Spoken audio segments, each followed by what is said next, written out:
Membubarkan DPR dan menantang DPR, Insinyur Soekarno dan Profesor Mahfud MD.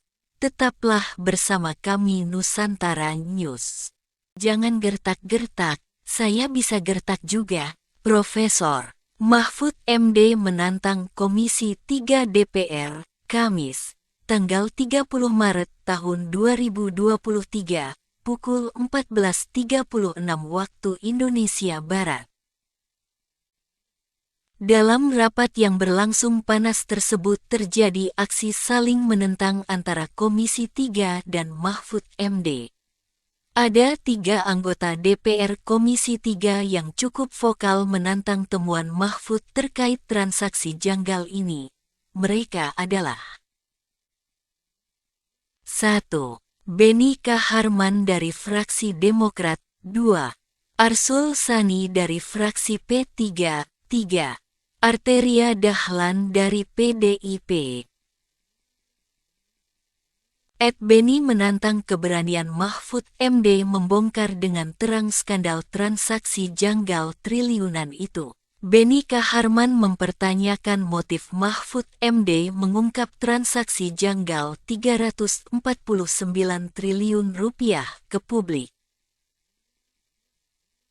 Ia menduga ada unsur politik mencari panggung untuk 2024 hingga ingin menggulingkan Menteri Keuangan Sri Mulyani.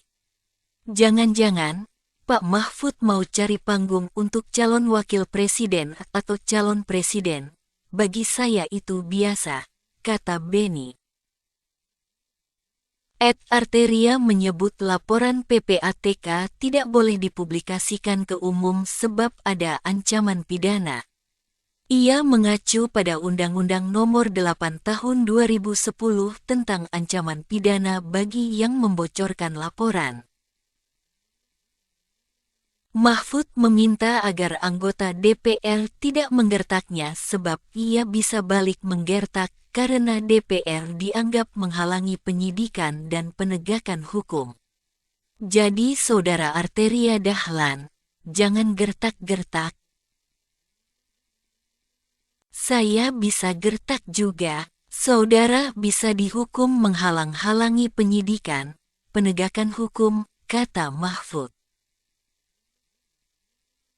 Anggota Komisi 3 Johan Budi Sabto Pribowo, Pak Jokowi paling enggak suka sama menteri yang berdebat di luar. Langsung di-reshuffle, kata Johan. Anggota Komisi 3 Johan Budi Sabto Pribowo, Pak Jokowi paling enggak suka sama menteri yang berdebat di luar.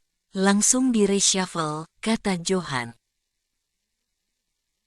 Keributan antara pemerintah dan DPR juga terjadi pada masa Presiden Soekarno, berikut cuplikannya.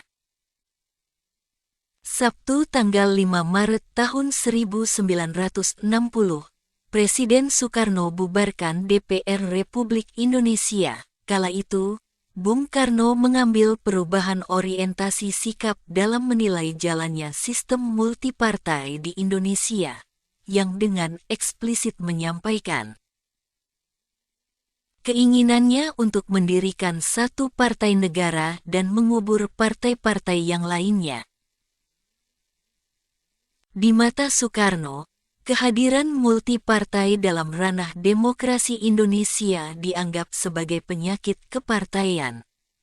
Penyakit yang lebih parah dari perasaan kesukuan dan kedaerahan dan disinyalisasi menyebabkan bangsa akan selalu saling cakar.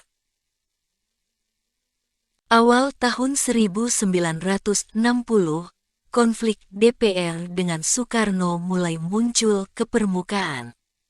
Ketika itu, DPR menentang keras Rencana Anggaran Pendapatan dan Belanja Negara, RAPBN, yang diajukan oleh pemerintah.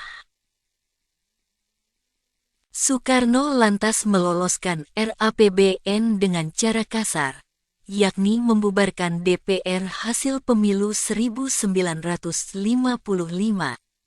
Sebab baginya, selama komposisi DPR tidak steril dari unsur oposisi maka kebijakan-kebijakan pemerintah akan terus diganjal.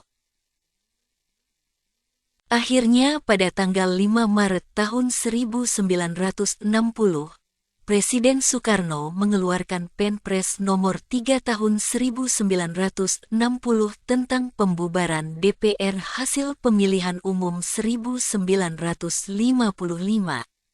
Alasannya adalah DPR hasil pemilu 1955 tidak dapat memenuhi harapan untuk saling membantu pemerintah, tidak sesuai dengan jiwa dan semangat UUD 1945, Demokrasi Terpimpin, dan Manifesto Politik Republik Indonesia tanggal 17 Agustus tahun 1945. Jadi kesimpulannya, 1. Sabtu tanggal 5 Maret tahun 1960, konflik DPR dengan pemerintah. DPR menentang keras Rencana Anggaran Pendapatan dan Belanja Negara (RAPBN) yang diajukan oleh pemerintah. 2. Kamis tanggal 30 Maret tahun 2023, DPR belum mau menyetujui Undang-Undang Perampasan Aset Hasil Korupsi dan Kejahatan Keuangan lainnya yang diajukan pemerintah. Dari masalah tersebut, mana yang terbaik adalah hak Anda sebagai warga negara Indonesia untuk memilih. Jangan lupa like, komen, dan subscribe.